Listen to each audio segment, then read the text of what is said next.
Controversial one is up. Let's get right to it. Knicks and Pistons. This was the most fun to watch. Yeah. New York gets the win here with a huge missed call, a 94-93 final. Jalen Brunson at 32, Cat with 27, including the go-ahead three dagger right there. Cade Cunningham with 25. It's his first playoff triple-double. Tobias Harris finishes with 18, but it's the ending, right? Okay, and you saw that's where it gets really, really heated. So Josh Hart, right here, there's clear contact on a Tim Hardaway Jr. game winner attempt. Zero call. And then afterwards, crew chief David Guthrie said, yep, should have been a foul. So I don't know if don't tell us that. Worst missed call in quite some time, Chandler. Is that a fair assessment here?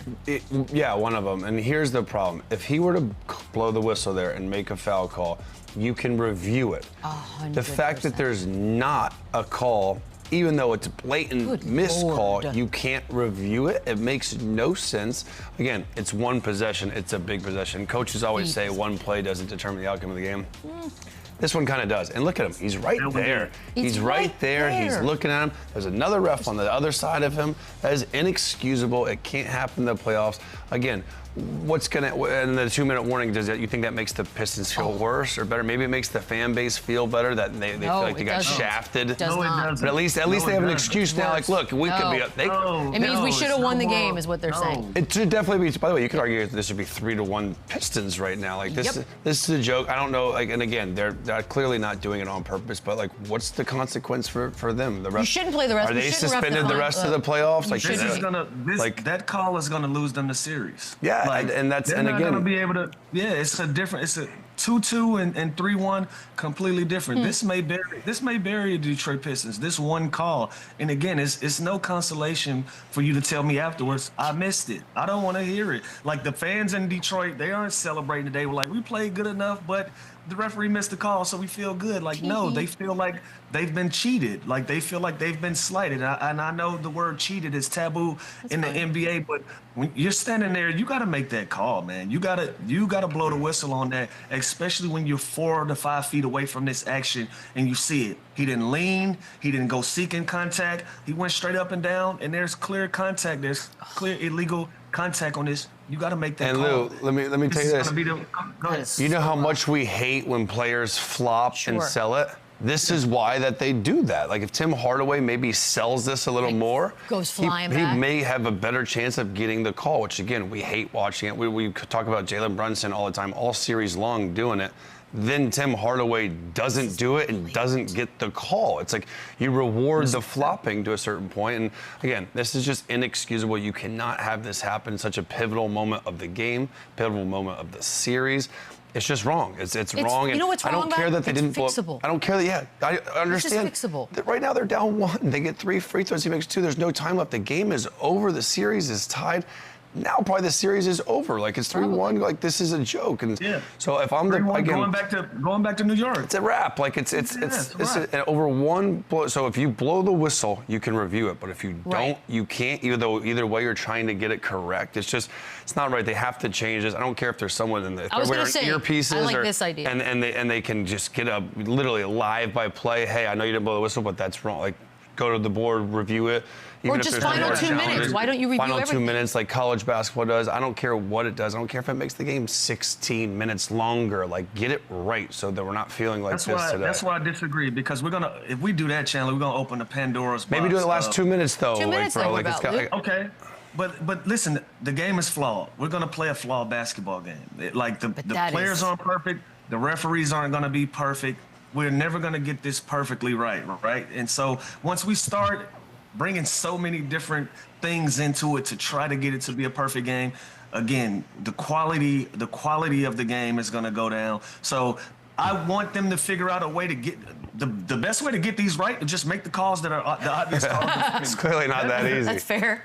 Although this one looked easy. That's the fix. Yeah, like that's the fix. And refereeing is a hard job. But listen, man, anybody that's a casual fan standing right there in front of them can call it. Now, I'm not challenging David Guthrie as a professional.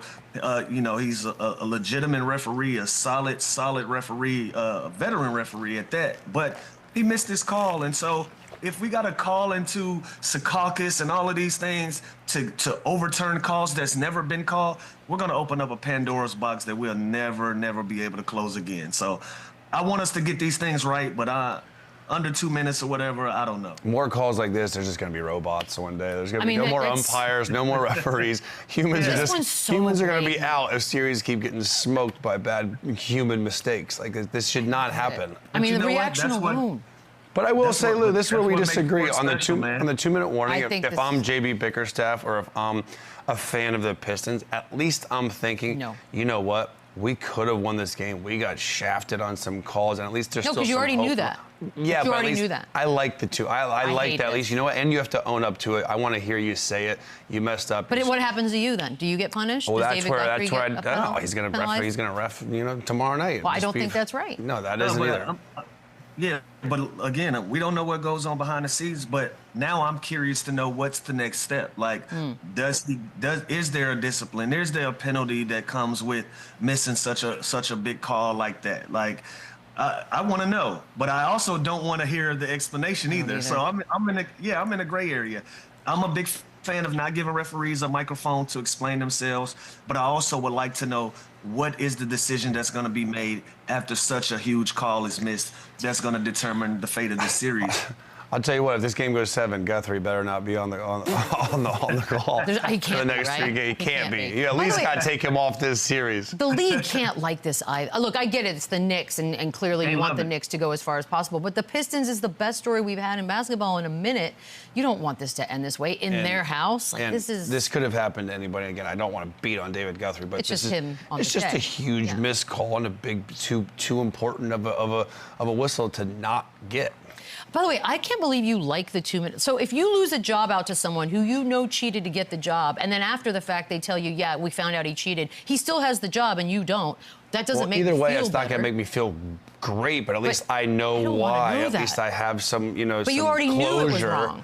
Yeah, but at least it's nice to hear it. I disagree. I think this. Like, if I'm a fan of the Pistons, I'm like, dang, we didn't just lose 4-1. We got screwed. But if I'm a fan of the Pistons, I already know we got screwed. I don't need you to tell me. Closure, but it doesn't make you happy. Like, you get closure. It's a duh moment. It don't make you feel better. I hate it so much. But I don't want to People handle breakups differently. No, it's like, what is closure? Karl Anthony Towns, however, especially down the stretch of this thing, had some shots that were magical. For all the times we have all probably referred to him as soft, or this, that, and the other, can't do this, can't do that. My goodness, 8 of the final 10 points for New York were scored by him. Like I said, some were acrobatic. I got to know, Lou, what you saw from Cat yesterday. And look, he's going to rear his head every once in a while and be like, there it is. But what he did yesterday, what did that do for his narrative? He flat out ball against the turnaround jumpers, deep three. From him self-proclaiming himself as the best big three-pointing shooter of all time, he damn near he proved it yesterday. Like, yeah, just the way that he played, aggression. Every little scrum that they've had in this series, he's been involved in it. Any little pushing and shoving, any little confusion, Cat has been involved in it. He's beating his chest. He's playing with a lot of energy and excitement. Like, that's what you want to see from a guy who's been deemed as soft. Right? Like, you've deemed a guy soft, and he's did everything to prove you wrong. On both ends of the floor, he's been aggressive.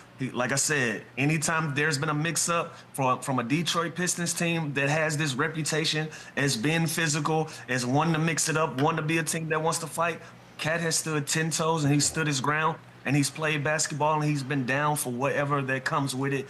You got to tilt your hat to that guy. Last night, huge fourth quarter. Outside of David Guthrie and that call, he was a big reason why this game was won. He was a huge reason why this game was won. So you got to give a guy credit, especially when he's matching your physicality toe-to-toe, and he's not shying away from it at all. Yeah, there's a big difference in being super skilled and in a jump shooting big and being soft. I think there's like Dirk he wasn't soft. He was just extremely talented offensively and wasn't like a physical bang. He was a fadeaway pick and pop guy. That is who Cat is. That is what, and again, when he shows the toughness and he dives on the floor and he's getting into it, I love to see that because now he's doing both, right? And we know how physical, Jalen Duren and Isaiah Stewart, they were going to do they were going to do that this series with him. It doesn't matter because he's still so much more skilled. He's so much more talented. He's such a great outside shooter. He's got such a good handle for a big, and I think that's where the term soft comes from him, just because he kind of relies on that so much sometimes to where he doesn't have a series like this where he's doing both. So I think this is kind of opening up people's eyes that he's not soft. He's just extremely talented offensively, and I think he can do more inside and not settle sometimes. But this run was nuts. The 8-0 run to kind of get the lead back was insane. Crazy. Some of those shots were ridiculous. That one, the turnaround, I was like, that should not. Going over the backboard, the step back, right? The guy's 7 foot. He should not be doing this. By the way, he still has such like a young sort of child face that when he's trying to be all hard, I still giggle. Yeah, it kind of makes me laugh. It's not, and not in a bad way. I'm just like, it's adorable. Cade Cunningham. I don't know if this is a respect thing. I don't know if refs are just not there yet with him. I'm not sure, but he got to the free throw line 7 times in the last 2 games, just 7, and he's taken 48 shots over that period of time. Lou, is this just something that in time he will get more of, or? It'll come with it. It'll come with it with respect and just earning calls, and also style of play. Like Cade plays in that mid-range. He gets to the rim. He has the floaters. He has the pull-up jumpers 8 to 10 feet from the rim. Like, some of this is style of play, but he's also putting pressure on the rim. He's also attacking the rim, and he's not getting some of these calls. But I think that comes with time. That's gonna be earned. If I'm him, I don't really wrap my head around this. I don't really get involved in this. Like, again, we're having another referee conversation about the Detroit Pistons. Usually, the more physical team gets the benefit of the doubt with the whistle. That hasn't been the case for the Detroit Pistons. Usually, that goes their way when you're the more aggressive team. They allow a lot to go. On the other side of that, these guys are attacking the rim and they're just not getting calls. But I think as a young player, this being your first playoff run, he'll look back at this, and by the way, it's not over. We're deeming this is over. They still got an opportunity to clean this thing up, but when you're such a young player, you'll go back and you'll look at your first experience, and you'll make your adjustments. Look what it did for Michael Jordan when he went against the Detroit Pistons back in the day. He knew he had to get stronger, had to get bigger, had to get tougher, and be prepared for the physicality of what the playoffs bring. And from that, it birthed a beast. It birthed somebody that was the most aggressive player that we had ever seen in the history of the playoffs shortly after that. This can be the same case for Cade Cunningham. This is going to be something that he's going to learn from. It's going to be a learning experience. He's going to go in the summertime and figure out things that's going to make his experience more hedged towards his way, in the way that he's going to want to play basketball, dealing with the physicality of the playoffs. And so you can just deem this as him being a young guy, but that respect is going to be earned, and it's going to come with time. Yeah, Cade's a star, and I think he's proven that even down 3-1, that he's had a great series, and he's going against Jalen Brunson, who's the complete opposite with the free throws, right? He's mastered getting it almost too much, where people are almost going against him for flopping and doing too much. So I think as he grows, as he gets more mature and develops, he's going to get to the free throw line more. But there are some missed calls that have happened with him where he's just not getting the benefit of the whistle like these other guards, like the SGA, like Brunson have been getting. So I think that will come in time, and it's got to be frustrating for JB Bickerstaff too, seeing his star player shoot 7 free throws. Then you look across to Jalen Brunson, and it's just getting to the line time after time after time. It's got to be frustrating, but he's got to just continue to get downhill and do what he's doing, because he's having a great series. He's got to fall down a lot more. You got to be on the ground more. He's not even one of the foul bait guys, right? So, he's not. Again, no, I know. He's gonna adjust. Like, even that's what makes some of these guys turn into the foul baiters. You're not getting fouls. Okay, well, now I'm just gonna rip through. I'm gonna throw my body around. I'm gonna have those. We're forcing him to do what we hate. Think about that. I don't want to. I don't want to see him get pushed to that place. But again, he's going to make his adjustments. And this is what happens when you play a game inside of a game. You rig it up for your liking. You rig it up to do those type of things. So we'll see. I mean, Brunson's on the ground a lot. Like almost half a game, really, if you think about it. We had another crazy ending. A buzzer beater.